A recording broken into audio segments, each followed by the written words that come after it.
আমি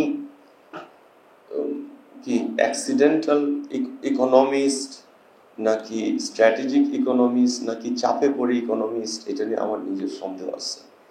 আমার ধারণা আমি চাপে পড়ে ইকোনমিস্ট, কারণ আমি আওয়ামী ফ্যাসিস্ট ন্যারেটিভ নিয়ে বিভিন্ন প্রশ্ন নিয়ে যখন আলোচনা করতাম, পলিটিক্যাল আলাপগুলা একটু আমার জন্য বেশি রিস্কি হয়ে যাচ্ছিল। তো আমি 2018 পরে আমার এই উপলব্ধিটা আসে যে আসলে একটা মিডল গ্রাউন্ড মেনটেন করে চলতে হয়, যেখানে আপনি সোসাইটিতে অপারেট করতে পারবেন অথবা কমপ্লিট রেবেল হয়ে গেলেন। আমি কমপ্লিট রেবেল না।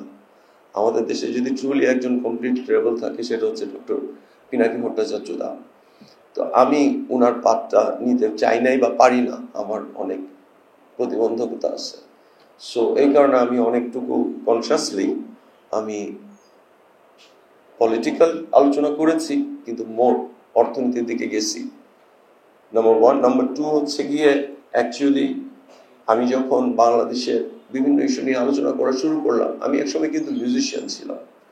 সো আমি দেখলাম আমার গান কেউ শুনে না, কিন্তু আমার ফেসবুকে লিখলে লেখা পড়ে। তো পরে দেখলাম ফেসবুকে যে লেখা পড়ে এর মধ্যে আমার অর্থনীতি নিয়ে লেখা বেশি পড়ে। সো জনগণের চাপেই আমি আসলে more develop into economy, and then একটা সময় আমি অ্যাকচুয়ালি অর্থোডক্স ইকোনমিকদের গালি দেওয়া শুরু করলাম, যাই তুমি কি বলো, এটা হয় না। সো আমি দেন মোর ইনটু থিওরিতে গেলাম, যে কেন আমি আমার চোখের সামনে যেটা দেখতেছি এটার সাথে ওনাদের কথা মিলতেছে না। সো আমি এমন না যে র্যান্ডমলি একটা কথা বলবো, সো আমি থিওরির ভিতরে ঢুকলাম, কিন্তু থিওরি আমাকে স্যাটিসফাই করতে পারে নাই। So then I developed into heterodox চিন্তা। আমি কেনজিয়ান ইকোনমিক থিওরি, যেটা এখন ডমিনেন্ট প্যারাডাইম, এটার বাহিরে গিয়ে পোলানাসকি কি বলছে, মার্কস কি বলছে, even other school of thoughts আমি এক্সপ্লোর করা শুরু করি। এখানে খুব সম্মানিত একাডেমিশিয়ান আছেন, আমি ইভেন নিজের স্কুল অফ থটস ডেভেলপ করছি, কিন্তু এটা বলতে ভয় পাই, বিকজ এটা একটা মেথডে বলতে হয়, এভাবে বলা যায় না। সো সেই জায়গা থেকে আমার যে আজকের যে আলোচনার টপিক, সেটা হচ্ছে বিশ্ব অর্থনীতিতে বাংলাদেশের হিস্সা, তরুণ নেতৃত্বের করণীয়। সো বিশ্ব অর্থনীতিতে বাংলাদেশের হিস্সা, এটাকে আপনি চাইলে দুইটা শব্দে ভাগ করে ফেলতে পারবেন, আমদানি বা রপ্তানি।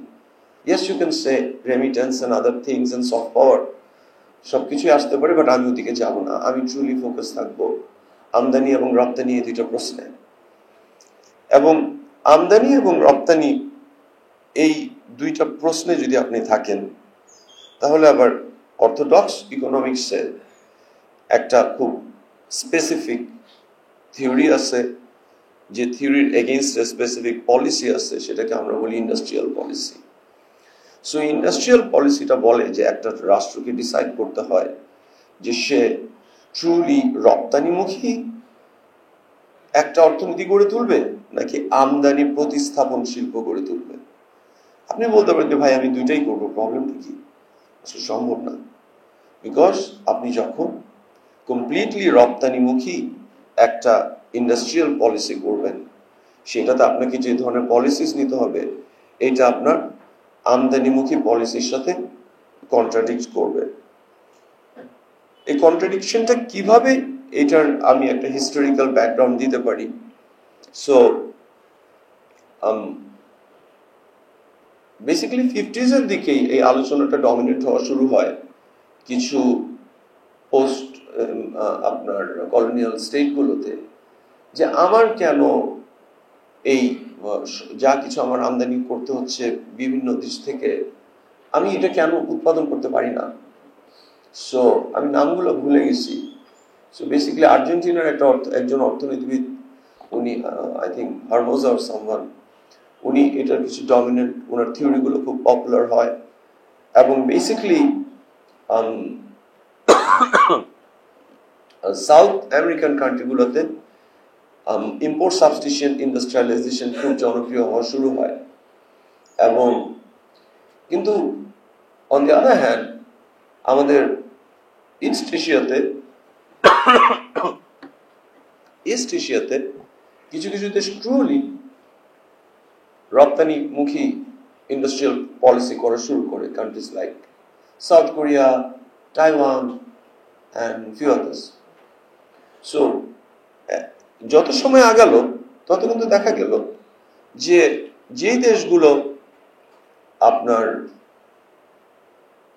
ইম্পোর্ট সাবস্টিটিউশন ইন্ডাস্ট্রিতে ফোকাস করছে সেই দেশগুলো কিন্তু বিভিন্ন কারণে আগাইতে পারে নাই।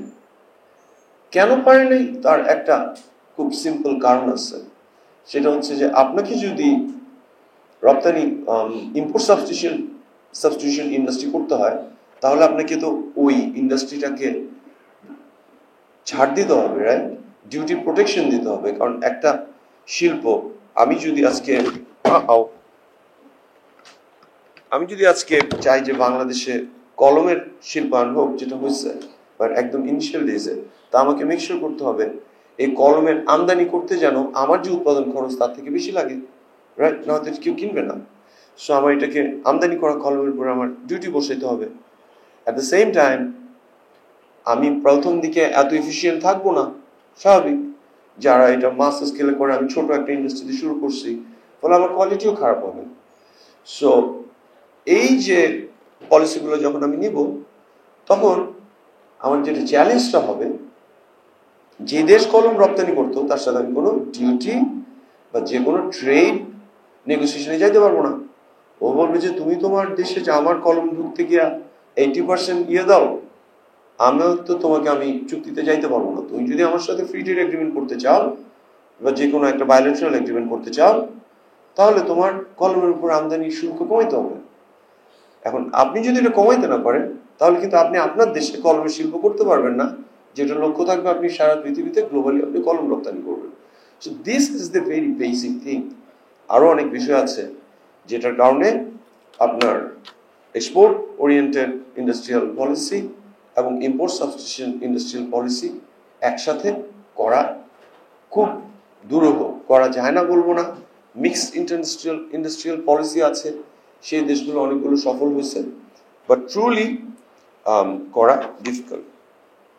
সো কারেন্ট আমি 50 দশকের কথা বললাম, 70 দশকের দিকে অলরেডি খুব ক্লিয়ার হয়ে গেছে যে সাউথ কোরিয়া, তাইওয়ান, এই দেশগুলোর industrial policy was far superior than যারা অন্তর্মুখী ইম্পোর্ট সাবস্টিটিউশন পলিসি করছে।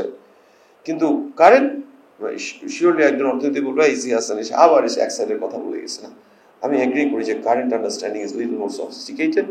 বলে যে মিক্সড অ্যাপ্রোচ চাইতে হবে। একটা দেশের বিভিন্ন ধরনের সক্ষমতা, তার geopolitical strength, soft power, very important soft power, হ্যাঁ, এইগুলো অনেক কিছুর ভিত্তিতে আপনার ইন্ডাস্ট্রিয়াল পলিসিটা ডেভেলপ করতে হবে। বাট স্টিল আমি এই জায়গায় ফিক্স থাকতে চাই বিফোর আই স্টার্ট আমাদের বিশ্ব অর্থনীতিতে বাংলাদেশের যে হিস্সা, এটা কেড়ে নিতে, এটা তরুণ নেতৃত্বের করণীয় এই প্রশ্নটাতে যে আপনার একটা হার্ড চয়েস আছে যে আপনি একসাথে দুইটা করতে পারবেন না। সো আমি এতটুকু ক্লিয়ার করে আমি বাংলাদেশের কনটেক্সটে আসি, কারণ আমরা কি করছি। এবং আমি এই কথাটা আজকে ফেসবুকে যখন স্ট্যাটাস দিছি, আমি তখন বলছি যে বাংলাদেশের ইন্ডাস্ট্রিয়াল পলিসি গত 10-15 বছরে এটা বেসিকলি এই ফ্যাসিস্ট রেজিমটাকে নির্মাণ করার জন্য ইন্ডাস্ট্রিয়াল পলিসি, এবং যে ইন্ডাস্ট্রিয়াল পলিসির মাধ্যমে শেখ হাসিনা সরকার গত 10-15 বছরে টিকে ছিল। সো হাউ অ্যান্ড ওয়াই, খুব মজার ঘটনাগুলো। আমরা কিন্তু দেখি যে ব্যবসা, BIDA, Bangladesh industrial development association, ব্যবসা তো কিছু না, ব্যবসা হচ্ছে যে আমাদের এক্সপোর্ট প্রসেসর। সো এরা নিয়মিত বলতেছে যে আমরা মিরসরাইয়ে এত বড় পৃথিবীর বৃহত্তম, সাউথ এশিয়ার বৃহত্তম শিল্প করছি, আমরা ওয়ান স্টপ সার্ভিস করছি, এই করছি সেই করছি। কিন্তু তারপরে যদি আপনি দেখেন গত 10-15 বছর ধরে আমাদের জিডিপি সাইজের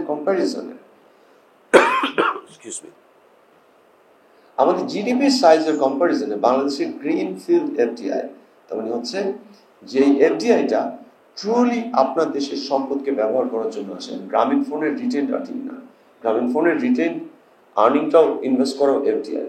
সো সেই গ্রিন ফিল্ড এফডিআই বাংলাদেশ পৃথিবীর দ্বিতীয় সর্বনিম্ন অথবা প্রথম। এবং যে জিনিসগুলোতে বাংলাদেশ পৃথিবীর দ্বিতীয় সর্বনিম্ন বা প্রথম থাকবে আপনি ধরে নেবেন ঘাপলা আছে। আমাদের কোনো কিছুতে প্রথম হওয়ার কথা না। আমরা যদি কোনো কিছুতে প্রথম হই আমরা অবশ্যই খারাপের প্রথম হবো, এটা কিন্তু ওয়াই? হ্যাঁ, এটা ওয়াই? এটার কারণ হচ্ছে এই যে ওনারা আমাদের সামনে একটা এক্সপোর্ট ওরিয়েন্টেড ইন্ডাস্ট্রিয়াল পলিসির একটা রূপকল্প হাজির করেছেন, বাট ট্রুলি আমাদের ফর্মাল এবং ইনফর্মাল রুলস গুলো ছিল কিন্তু ইম্পোর্ট সাবস্টিটিউশন। কিভাবে?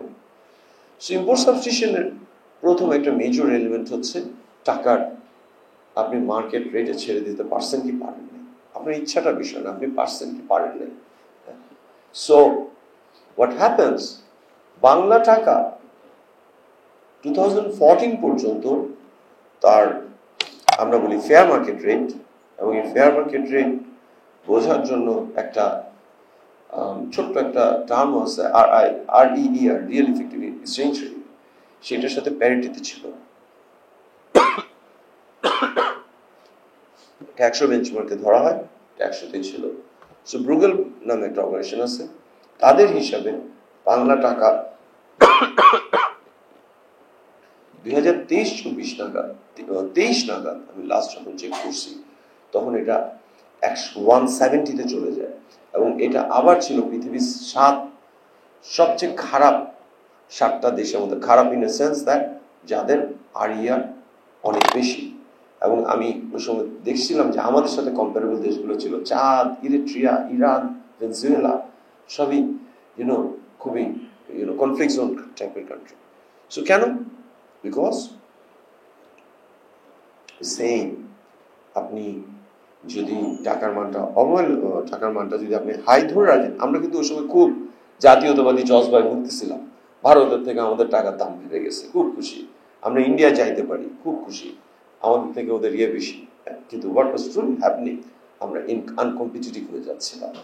হ্যাঁ, সো যেটার কনসিকুয়েন্স হচ্ছে আপনি অ্যাপারেন্টলি আপনার মূল্যস্ফীতি কম থাকবে, আমরা সবাই মূল্যস্ফীতি কম চাই, এটা কোনো চাওয়াটা কোনো অপরাধ না, কিন্তু ট্রুলি আপনি এমন একটা পলিসি নিচ্ছেন যে পলিসিতে আপনার দেশে যে বিদেশি লোকটা আসবে সে চিন্তা করবে যে আমি যে ডলারটা বিনিয়োগ করে আসবো পরবর্তী যখন টাকার মানটা অনেক বেড়ে যাবে, টাকার মানটা কমে যাবে, তখন আমি বেশি টাকা পাবো কিন্তু আমি কম ডলার নিয়ে যেতে পারবো। So that is one side. At the same time তার বিনিয়োগের তার বেশ কিছু হিসাব আছে ফাইন্যান্সের ইয়েতে, সেখানে তার জন্য অনেক রিস্ক তৈরি হয়। ফলে আপনি যদি 2013 পরে দেখেন যে বাংলাদেশে ট্রুলি নতুন কোনো ভালো FDI আসে নাই। ইভেন আমাদের মিরসরাইয়ে যে ইপিজেডের কথা বলা হয়, আমি ইপিজেডটাকে স্টাডি করে দেখছি, আমি একদম এই ইপিজেডে যখনই কোনো নতুন ইনভেস্টমেন্টের আলাপ আসে আমি দেখি যে ও কি চাইছে, সে কি বাংলাদেশের মার্কেট খুঁজতে আসছে নাকি বাংলাদেশ থেকে কিছু বানায় সে বিদেশে নিতে আসছে। এবং আমি দেখছি, আমি এক্সাক্ট ফিগার্সটা খেয়াল নাই, 70% অফ দ্য কোম্পানি বাংলাদেশের মার্কেটে কিছু একটা কেনা বেচবে, তার বাইরের থেকে আনাটা বাংলাদেশের ডিউটি বেশি। সো এইখানে সে ওরাকে বলে SKD, assembly knock and something whatever, so ওইটা করে এখানে রিঅ্যাসেম্বল করবে, এখানে বানানো, এই ধান্দাতে আসছে। সো ট্রুলি বাংলাদেশে এই ছিল রিয়ালিটি। এবং আমার কাছে আনটার্ড হচ্ছে গ্লোবালি আমাদের বৈদেশিক বাণিজ্য, ইনভেস্টমেন্ট, এগুলোর জন্য সবচেয়ে ভ্যালিড বা সবচেয়ে নির্ভরযোগ্য সংস্থা।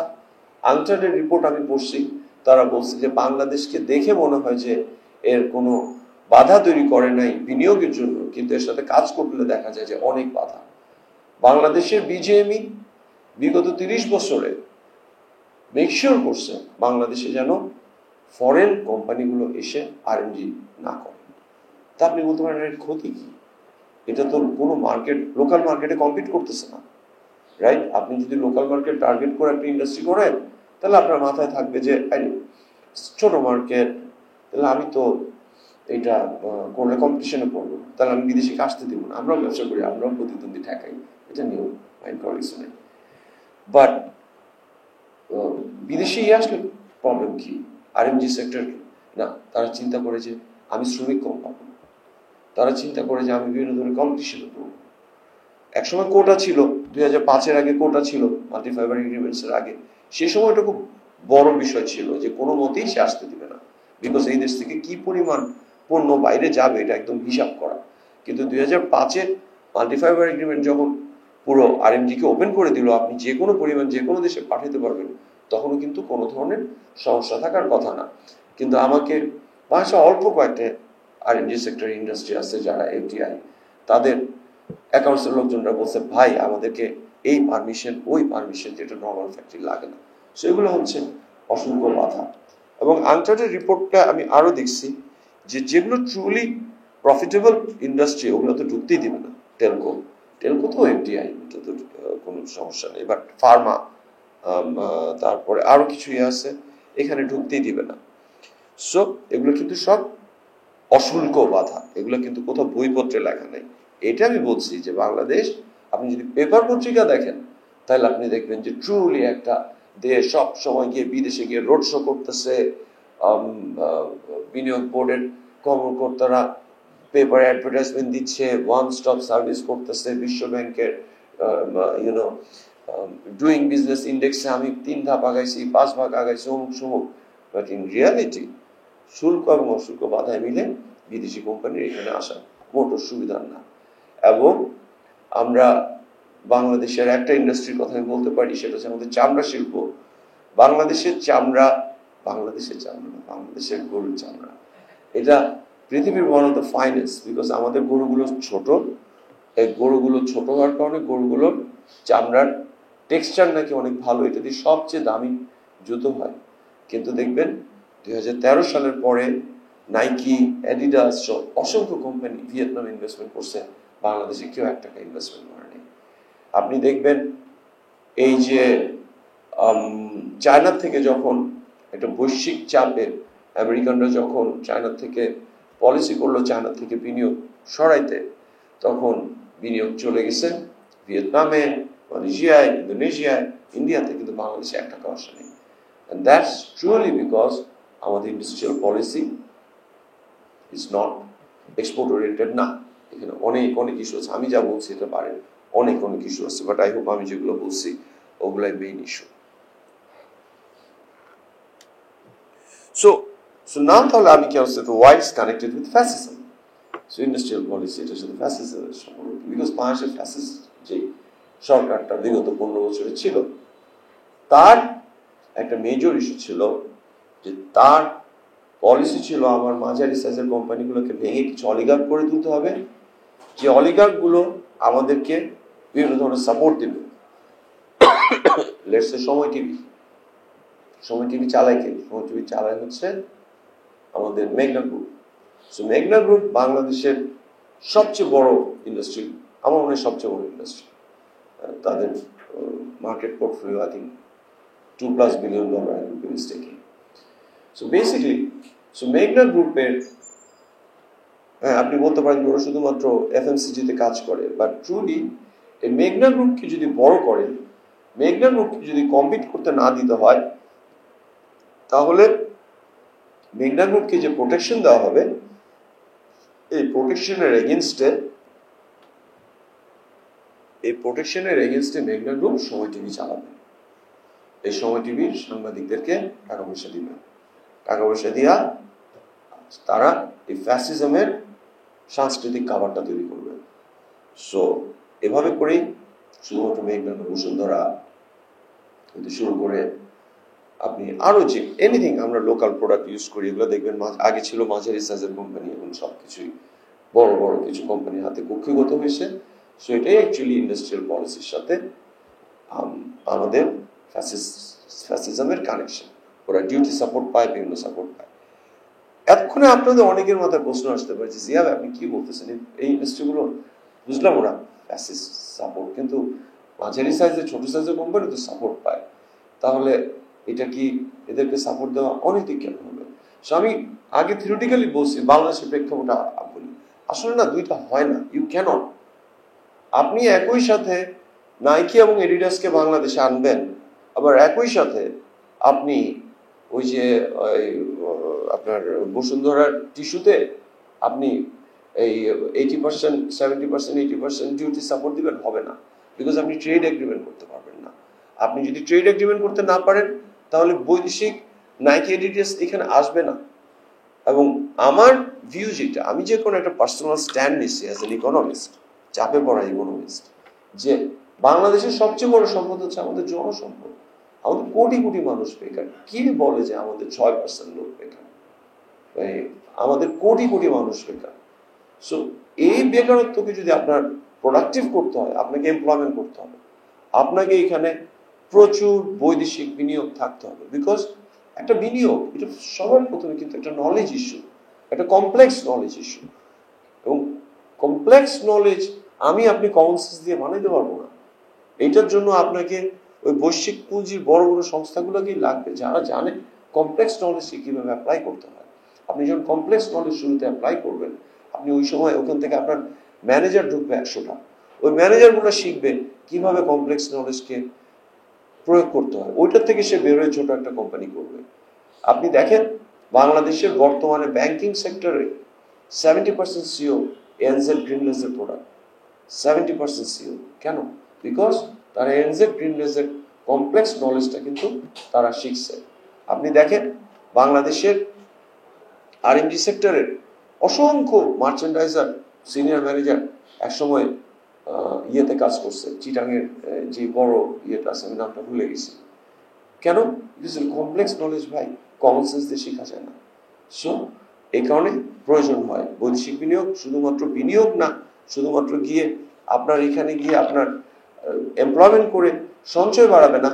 যেই লোকটা এখানে যদি একটা চিপ ইন্ডাস্ট্রি হয়, সে চিপ ইন্ডাস্ট্রিতে সে কাজ শিখে, সে 20 years টাইম একটা ব্রিলিয়ান্ট ছেলে বেরোয় সেখানে চিপ ইন্ডাস্ট্রি করে ফেলবে। সো আপনার ওই নলেজটা লাগবে, নলেজ ছাড়া দুনিয়া আগায় না। সো এই কারণে আপনি ডিউটি প্রোটেকশন বাড়ায় শুধুমাত্র বসুন্ধরা এবং আপনার এই কি বলে এটা, এই সময় টিভির মালিক বা অন্যান্য কোম্পানিকে আপনি প্রোটেকশন দিয়া, ইভেন মাঝারি সাইজের কোম্পানিকে প্রোটেকশন দিয়া আপনি লোকাল ইন্ডাস্ট্রি করবেন, কিন্তু এক জায়গায় আটকায় যাবেন। বাংলাদেশের মতো দেশে ট্রুলি ইউনিট ট্রু এফটিআই, যেটার জন্য আপনাকে এগুলো ভাঙতে হবে। এবং এটার আরো একটা অ্যাসপেক্ট আমি আসবো ফ্যাসিজমের সাথে কানেকশনে।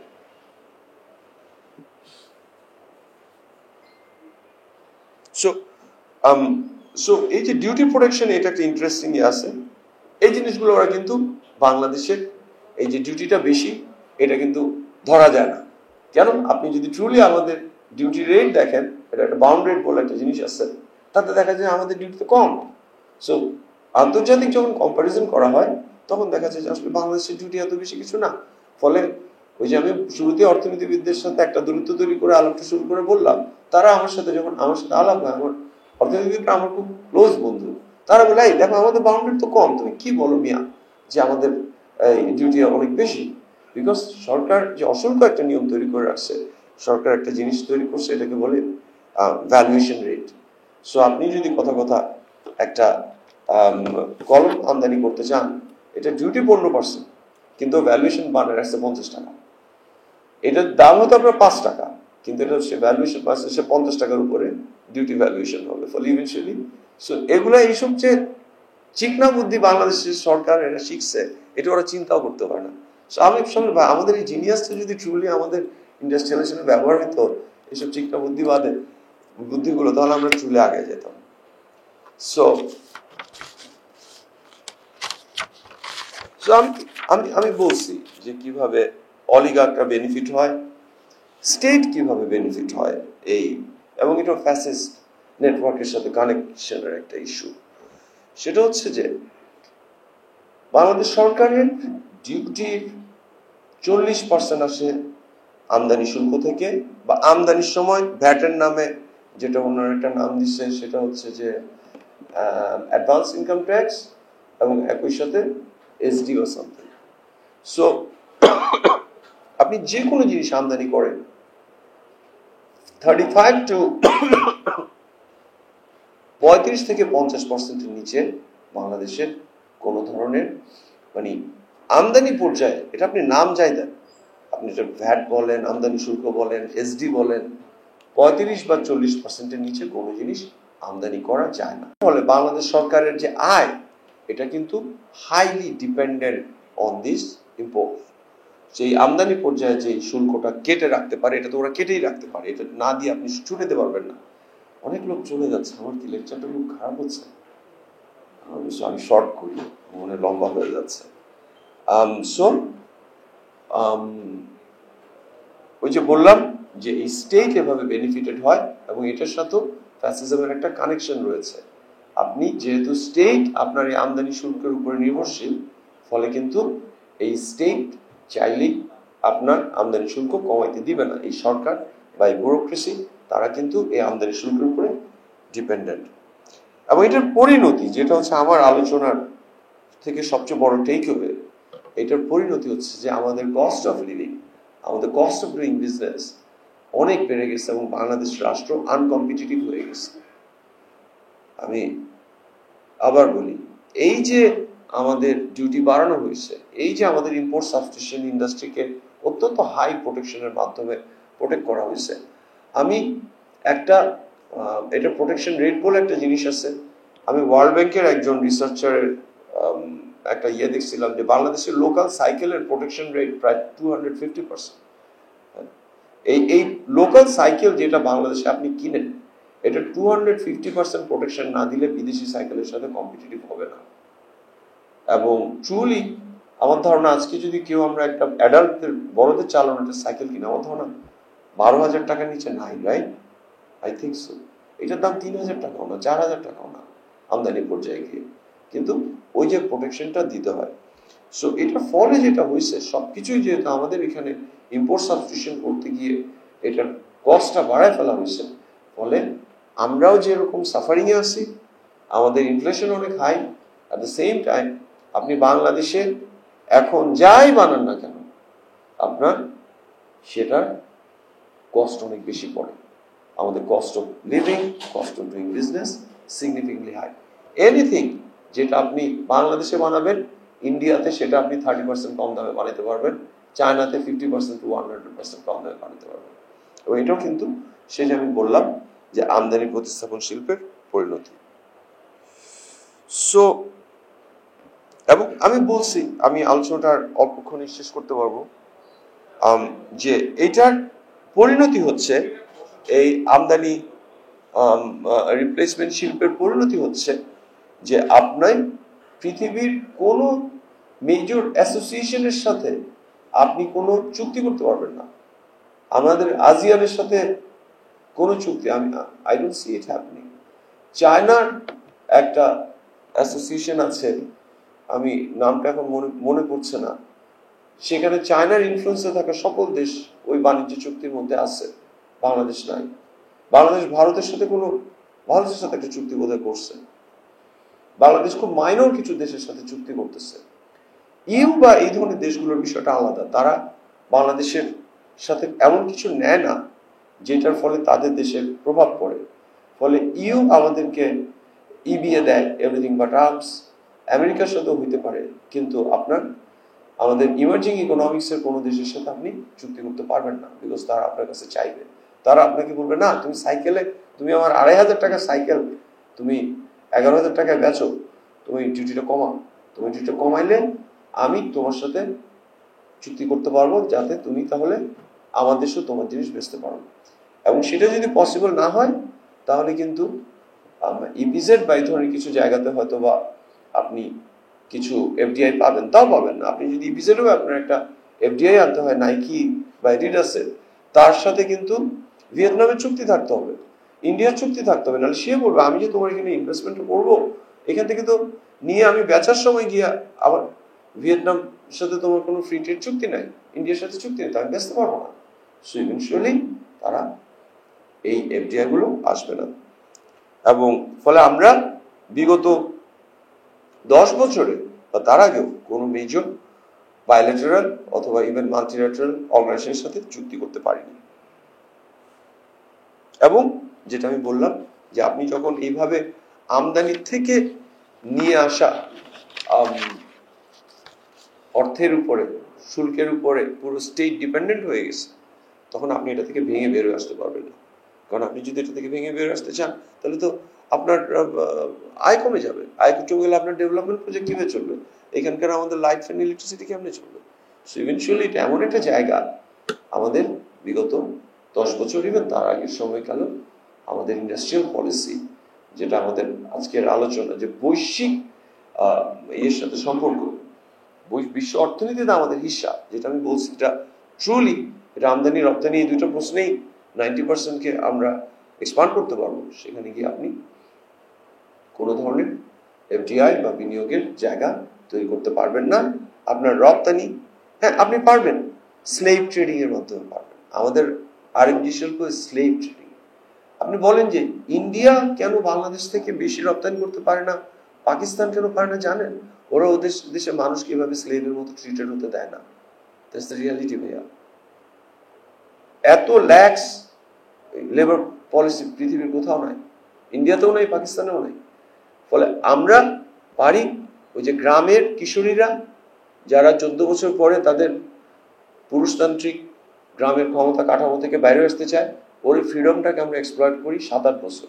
আপনি দেখবেন গার্মেন্টস শিল্পে 25 বছরের উপরে কেউ কাজ করে না, বা সর্বোচ্চ আপনি 30 বছর। কেন? গার্মেন্টস শিল্প আজকে আমাদের 35 বছর হয়ে গেছে, এখানে 50 বছরের কর্মী নাই কেন? বিকজ ওই যে 10 বছরের লাইফের প্রাণ শক্তিটাকে এখানে আমরা চুষে নিই। So that is the consequence actually, যে আমরা ট্রুলি কম্পিটিটিভ একটা ইন্ডাস্ট্রিয়াল পলিসি করতে পারি নাই। আমাদের কম্পিটিটিভ অ্যাডভান্টেজ হচ্ছে যে গ্রামের কিশোরীদের আত্মাটাকে চুষে নেয়। সো অ্যাগেইন আমি একটা বিপদে আছি, সেম জিয়া হাসানের প্রবলেম।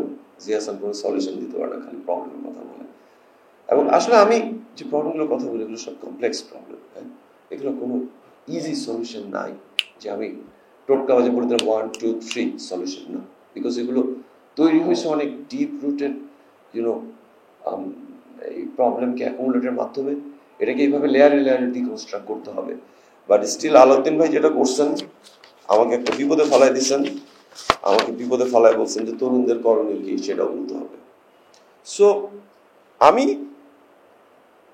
যেটা বলবো, যেটা কারণে আমি শুরুতে বলছিলাম যে অর্থনীতিবিদরা যদি আমার এই আলাপটা শুনে আমাকে আয়না ঘরে পাঠাবে অথবা দেশ ছাড়িয়ে দেবে সিনা সাহেবের মতো, প্লেনে তুলে পাঠিয়ে দেবে। আমি আমাদের সরকারের খরচ করতে হবে, 5 গভর্নমেন্টের বাজেট করতে হবে। এখানে তো ছাত্ররা ভূত হয়েছে, তাহলে আমার চাকরি করি, তাহলে আমি কোটার জন্য আন্দোলন করে বাংলাদেশকে স্বাধীন করলাম। বাট আমার কনক্লুশন তাই, আই উইল বি অনেস্ট। যেহেতু আমাকে কেউ শুনবে না, আমার অনেস্ট হইতে কোনো সমস্যা নেই, আমার পলিসি কেউ শুনবে না, সো আমি অনেস্ট হইতে পারি। সেটা হচ্ছে যে বাংলাদেশ সরকারের বাজেট কমাতে হবে। বাংলাদেশ সরকারের প্রত্যেকটা আইটেমে এইসব শুল্ক এবং অশুল্ক বাধা মিলে যে ডিউটি, ইন্ডিয়ার সাথে সমান করতে হবে। আমার বেঞ্চমার্ক ইন্ডিয়া, বিকজ ওটাও একটা শোষণমূলক রাষ্ট্র। ইন্ডিয়া যদি পারে, আমি কেন পারবো না? আমি চায়না ভিয়েতনামের কথা বললামই না, ইন্ডিয়াও কিন্তু বাংলাদেশের মধ্যে সিমিলার প্রবলেম। আমাদের প্রবলেমটা অনেক গভীর। ইন্ডিয়াতেও কিন্তু এফডিআই তাদের পটেনশিয়াল মতো আসছে না, এক্স্যাক্টলি আমি যে প্রবলেমটা বলতেছি সেটার কারণে। হ্যাঁ, স্টিল তাদের আসতেছে, কিন্তু আমাদের একেবারেই আসতেছে না। সো দ্যাটস মাই সলিউশন, যে আপনার প্রত্যেকটা আইটেমে আপনি শুল্ক এবং অশুল্ক বাধা আপনাকে একটা কমিশন দিয়ে পরিমাপ করতে হবে। পরিমাপ করে আপনি ভারতের থেকে 1% বেশি নিতে পারবেন না। তাহলে কি হবে জানেন? আপনার আমার প্রত্যেকটা আইটেমের খরচ কমবে, আই প্রমিস ইউ দিস। কিন্তু এটা একটা ইমিডিয়েট ইম্প্যাক্ট আছে, রাইট? বিকজ বাংলাদেশ সরকার যে খরচটা করে, এই খরচটাই কিন্তু আমাদের অনেকগুলো ইন্ডাস্ট্রি, ফ্যাক্টরি, সরকারের উপর নির্ভরশীল অনেকগুলো গোষ্ঠীর জীবনযাত্রার উপরে। ফলে একটা ইমিডিয়েট ধাক্কা পড়বে, কিন্তু লং টার্মে গিয়ে বা মিড টার্মে গিয়ে 3 to 5 ইয়ার্সে গিয়ে কিন্তু আমাদের সরকারের ব্যয় হ্রাস করা, এটার মাধ্যমে আমরা ইন্ডাস্ট্রিয়াল পলিসিটাকে ইম্পোর্ট সাবস্টিটিউশনের বদলে এক্সপোর্ট ওরিয়েন্টেড করতে পারবো। সেকেন্ডলি, আমাদের ইন্ডাস্ট্রির সঙ্গে চ্যালেঞ্জ দিয়ে বলতে হবে যে তোমাকে আমি এত প্রোটেকশন দিতে পারবো না, আমি সরি, আমার এত দায় নেই। তুমি দেশের শিল্পায়ন তুমি করতেছো, কিন্তু তুমি তো আমার আরো বড় শিল্পায়ন বন্ধ করে রাখছো। সো আমি তোমাকে সামহাও একটা প্রোটেকশন দিব, অবশ্যই দিব, প্রোটেকশন দিতে হবে। কিন্তু যার বয়স, যেসব ইন্ডাস্ট্রির বয়স 10 বছর 15 বছর বিশ্ব হয়ে গেছে, যেসব ইন্ডাস্ট্রির মালিকরা অলিগার্ক হয়েছে, এইবার তোমাকে আরো এফিসিয়েন্ট হতে হবে, তোমাকে আমি এত 200% 250% প্রোটেকশন দিতে পারবো না। এবং থার্ড প্রবলেমটা খুব খারাপ, আমি অ্যাডভোকেট করছি না এখন, আপনাদেরকে আমাদের কারেন্সিকে ট্রুলি মার্কেট রেটে ছেড়ে দিতে হবে। এটা কনসিকুয়েন্স অনেক হাই। এগুলো বলেন, আমি থিওরিটিক্যাল প্রস্তাব হিসেবে বলতেছি, আমি বলছি না বাংলাদেশের কারেন্সি এখন মার্কেট রেটে ছেড়ে দেওয়া পসিবল। আসলে প্রশ্ন করতে হবে কেন পসিবল না, because right at this moment আমার মার্কেটকে নিয়ে, আমাদের অর্থনীতিকে নিয়ে আমার যে মূল্যায়ন, আমরা একটা কন্ট্রাকশনের ভিতর দিয়ে যাচ্ছি, আমাদের আমদানি কমে আসবে, ফলে এখন অ্যাকচুয়ালি এই ইয়েটাকে লিভারেজ করা পসিবল। সো ট্রুলি যদি মার্কেট রেটে ছেড়ে দিই, এটা যে শকটা আসবে, এই শকটা ইকোনমিতে দুইভাবে কাজ করবে। একটা হচ্ছে যে ইয়াস জিনিসপত্রের দাম বেড়ে যাবে, উই ডোন্ট ওয়ান্ট দ্যাট, এবং আমি বিশ্বাস করি না কোনো পলিটিক্যাল বা এবং এটা তো ইন এ ওয়ে নির্বাচিত সরকার না, ওনারা ওই সাহসটা করতে পারবে। বাট অ্যাজ এ থিওরি, আমি থিওরিটিক্যালি ডিসকাস করছি অ্যাজ এ হাইপোথিসিস, যে এটার কনসিকুয়েন্স শর্ট টার্মে একটা খারাপ হলেও কিন্তু পরবর্তীতে যখন আপনার যখন ওই আপনার এফএক্স রেটকে মার্কেট রেটে ছাড়া দেওয়ার সাথে সাথে আপনি সরকারের আপনার ডিউটি কমে নিয়ে আসতেছেন, দুইটা একসাথে করতেছেন, তখন কিন্তু আপনার কস্ট